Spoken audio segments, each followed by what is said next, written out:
Di tengah pandemi COVID-19, pelaksanaan pilkada memang meninggalkan banyak tantangan, terutama pelaksanaan kampanye yang tetap mematuhi protokol kesehatan demi keamanan semua pihak, baik penyelenggara, peserta pilkada, hingga para pemilih.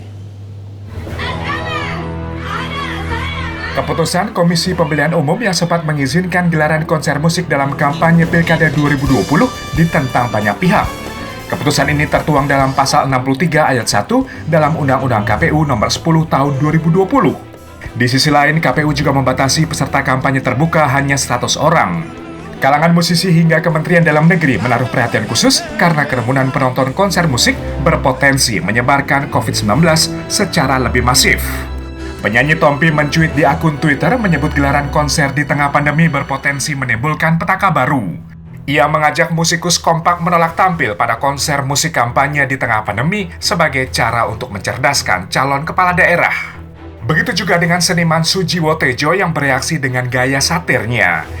Ia menuliskan kepala daerah nantinya betul-betul dipilih oleh mereka yang sukses melawan kematian, yakni orang-orang hasil seleksi ganasnya pandemi. Hal serupa juga disuarakan Jikun Rif yang juga menyuarakan kekecewaan karena aturan ganda ketika musikus kehilangan pendapatan karena larangan pentas, namun demi pilkada justru dibolehkan. Senada dengan musisi, Kementerian Dalam Negeri menolak digelarnya konser musik ketika kampanye dan meminta KPU mengkaji ulang aturan yang satu ini. Mana gitu lah ini. Kalau posisi pemerintah kan sejak awal jelas tidak setuju dengan segala bentuk kerumunan. Kemudian orang punya fanatik dengan aliran musik tertentu, biasanya terjadi kerumunan itu. Jadi segala bentuk konser musik kita tolak. Kecuali konser virtual, Pak. Kecuali virtual. Nah, virtual selama ini kan praktiknya sudah ada. Nah, virtual itu nggak ada masalah.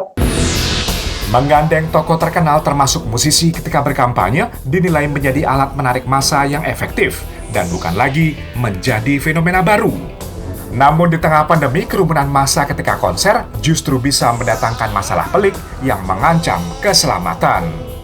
Belum lagi masa kampanye dimulai, Bawaslu mencatat ada 243 pelanggaran protokol kesehatan ketika pendaftaran Pilkada 2020 beberapa waktu lalu. Pelanggaran dilakukan bakal pasangan calon, partai politik, hingga pendukung yang nekat berkerumun dan mengabaikan jarak aman. Karenanya, Kementerian Dalam Negeri mendorong keterlibatan Polri, TNI, Kejaksaan, dan semua unsur penyelenggara pilkada untuk aktif menjalankan protokol kesehatan. Jika tidak, Kementerian Dalam Negeri akan bertindak tegas dengan melayangkan teguran sekaligus sanksi.